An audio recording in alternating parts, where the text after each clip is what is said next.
And I'm from the southern US, right? So fried food is what it's all about. 우리는 김만 먹는 게 더 맛있어요.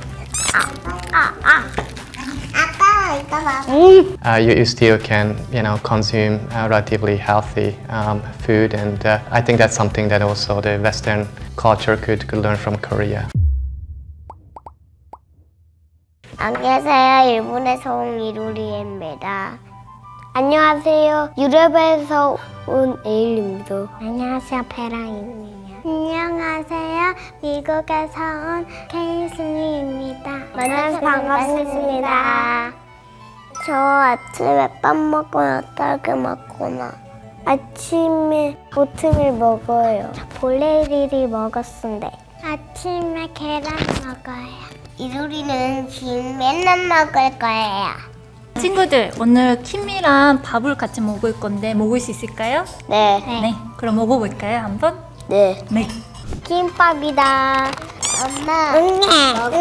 먹을 거야? 에이.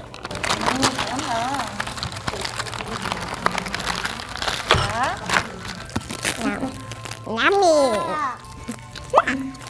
오이시. 이거 아래 하얀색이 동해. 이거. 김 싸서 먹어보자, 리라. 자. 친구 줄 거야? 자, 이거 싸서 해봐. 작은 거 밥이는 여기 넣어. 너무 큰 거 안 돼. 이거 먹는 거야. 오, 잘한다. 잘했어. 멋지다. 어때요? 킴이랑 밥이랑 같이 먹어보니까 맛있어요? 네. 우리는 김만 먹는 게 더 맛있어요. 오, 진짜 맛있겠어. 맛있어. 또 먹고 싶다. 응, 많이 먹어, 많이 먹어. 나는 말이지 맨날 먹어봤어. 킴바에서는 킴만 먹으려고 하고, 그래서 일부러 반으로 잘라. 아빠 이거 봐. 2020년생 루리 엄마 일본에서 모모입니다. Hi, my name is Thomas and I'm Ailey's father. I'm originally from Hungary. She's going to turn 6 years old next month. Hello, my name is Olga. I'm Vera's mom. She was born in Korea in 12th of January 2018. We live in Korea now. I'm Kaisley's dad. She was born in 2018 in March, so she just had her birthday recently, so she just turned 6, and I'm from the United States.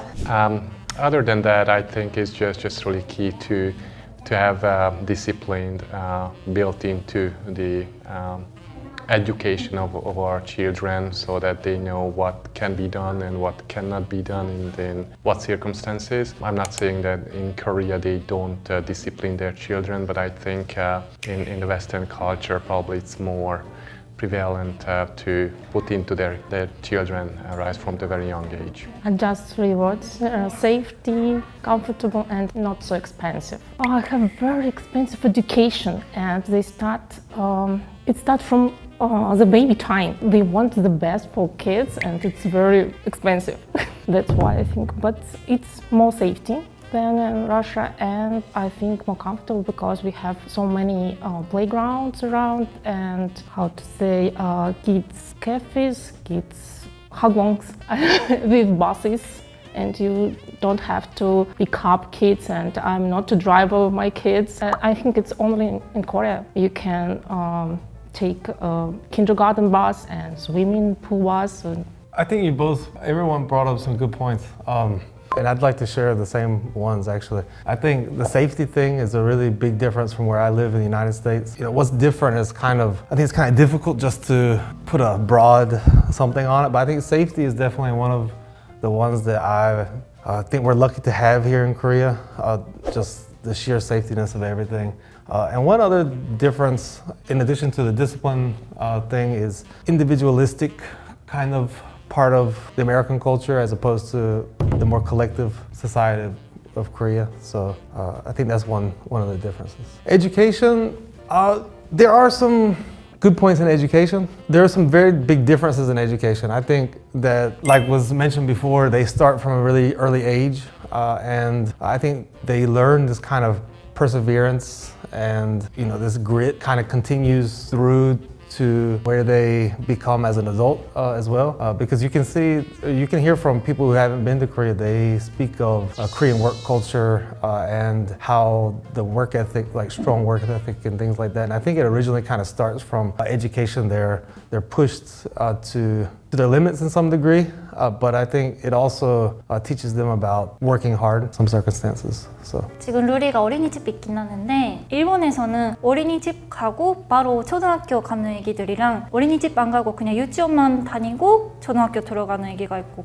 그거가 처음에 제일 큰 차이점이라고 생각하고 그리고 역시 한국은 공부를 너무 열심히 하니까 저는 아예 살면서 입시라는 걸 해본 적이 없어요. 입시 공부라는 걸 한 적이 없는데 한국은 어릴 때부터 시작하는 친구는 거의 초등학교 때부터 학원 다니고 공부하고 하는 게 있으니까 저는 더 놀아야 되지 않을까. 그땐 초등학교라면 좀 더 놀아야 되는 시기 아닌가 할 때도 있는데 그게 한국의 지금 공부 시스템이라니까 루리도 좀 맞추려고 이제 루리도 좀 공부를 시작해봤어요. I think the Korean cuisine is a lot healthier than the Western cuisine, or particularly the Hungarian cuisine. Hungarian cuisine tend to be a bit greasy, quite heavy, and I don't think that people, generally speaking, are so cautious about what they are eating. I wouldn't say that obesity is a very, very big issue. I can also see that unfortunately in Korea it's getting more and more serious with the younger kids.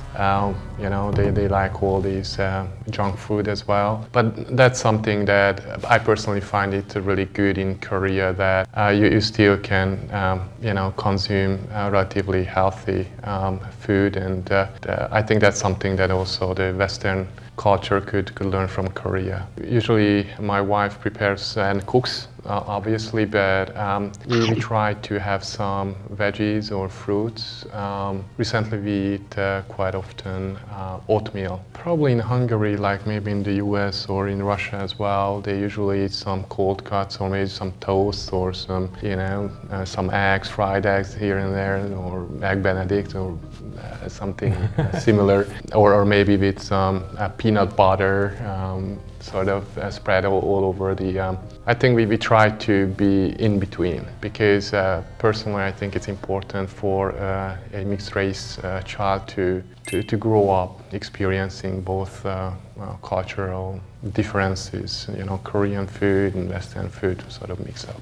When you're, you know, it's perfect. It's just when you're speaking about it, I was thinking like, oh, eggs Benedict and peanut butter, and I was just thinking back to my childhood, and I was like, yeah, I think it was almost cereal like most of the time. Or cereal. I was just thinking like, the luxuriousness of having like eggs all the time and things. But no, I think you're pretty much spot on. I think we switch between Korean food and American kind of, I said Western, you know, American Western diet. I think I do try to steer away from the processed food as much as you kind of touched on. I think that's what you're getting at, is like food has become more and more processed, and so hence the maybe possibly obesity kind of thing and things like that. And so I have, trying to be different from my childhood, I've tried to steer more in the direction of freshness. So maybe fresh fruits or vegetables. And I think like you're alluding to earlier, I think that's a little more common. I feel like it's a little more common to have in Korea, like raw fresh vegetables other than salad. Right. And I'm from the southern US, right? So fried food is what it's all about. And it's like you get a salad or you have some kind of cooked vegetables. And I've always liked the kind of freshness of having so many different veggies and options that are healthier in Korea. Like they have, I don't know what the English name would be, like the muchim, like there are many kinds of like vegetable that are muchim. I don't even know, I can't remember what the name is. Back to the breakfast thing, I think I tried to mix it between Korean food and American food. I think the go-to is like eggs, more protein heavy, blueberries, avocado, things of that nature. 매운 거.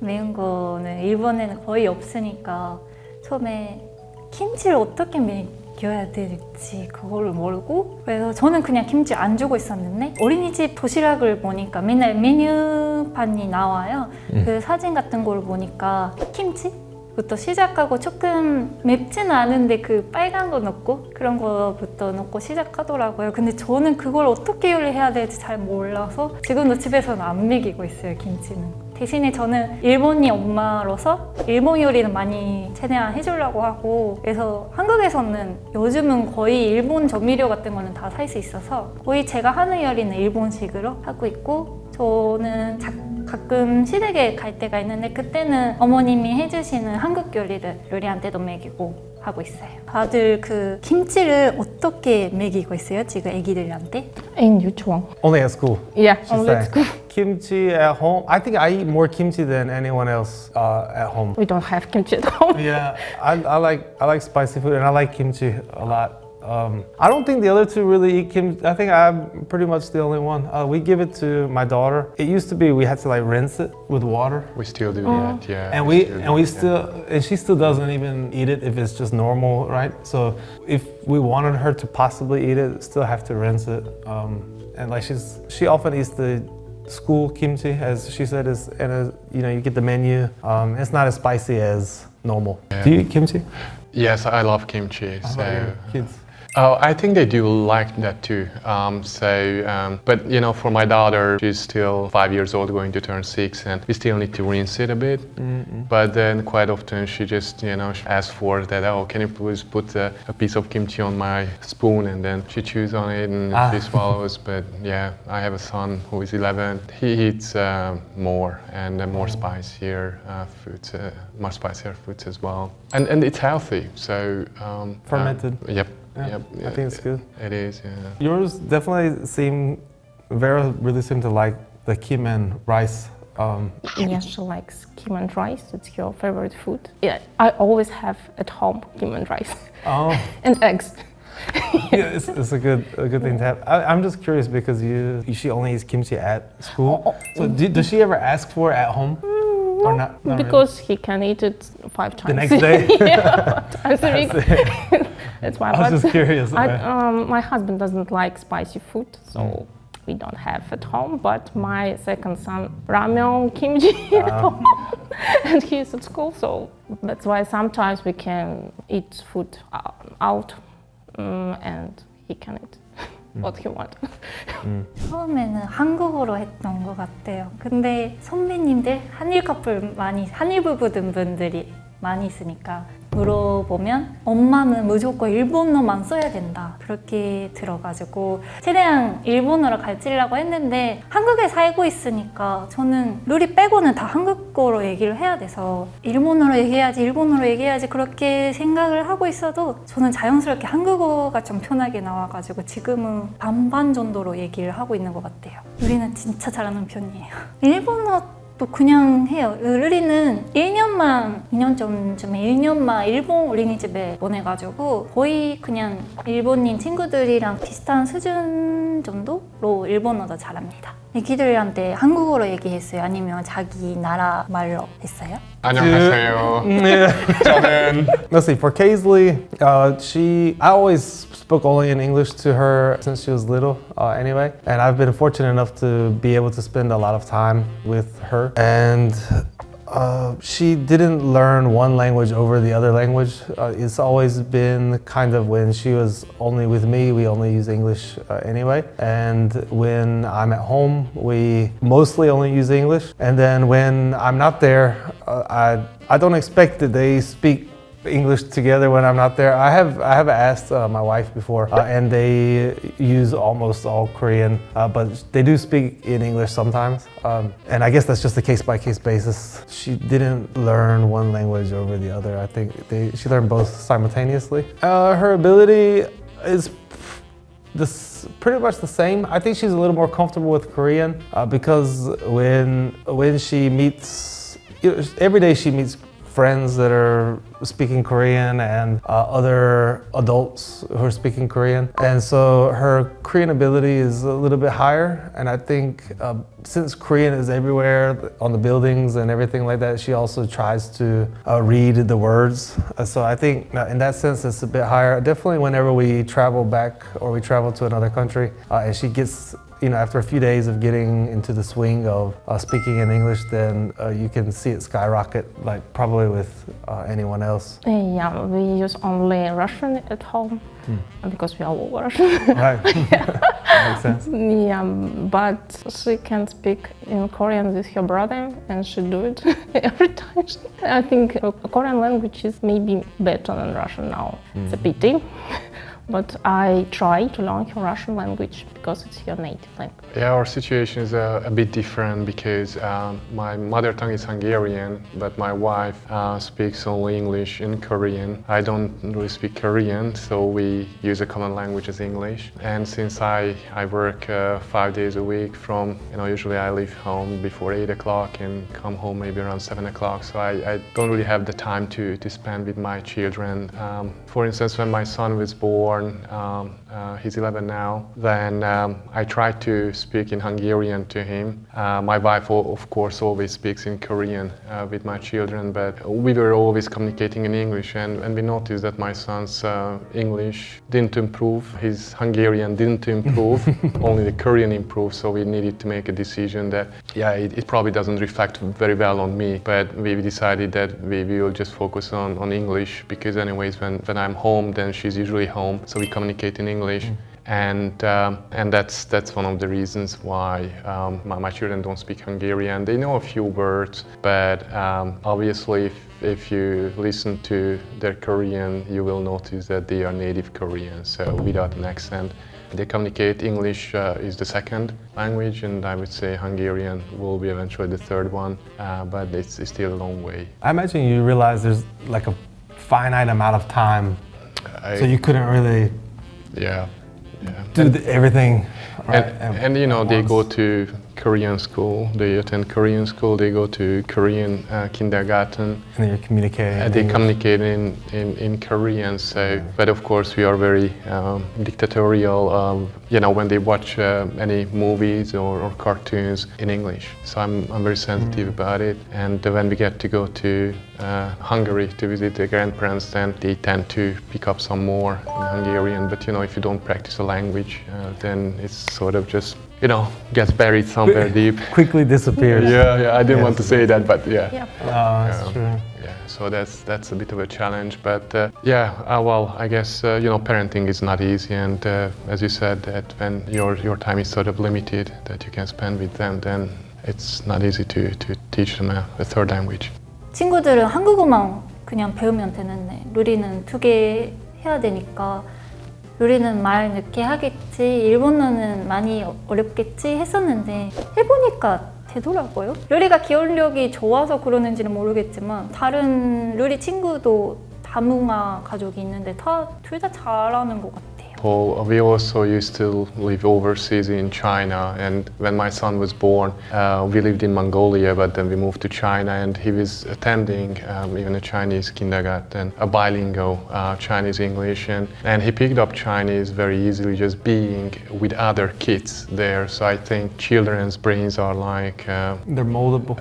Exactly. Impressionable, yeah. They are just so absorbed, the languages and the words so quickly that they don't even notice just by basically being around with other kids and communicating and playing, and like a sponge. All their neural links, right? They're like all open, so they can just soak everything up. 오늘은 각 나라 아기들 얘기를 해봤는데요. 영상이 좋았다면 구독과 좋아요. 눌러주세요.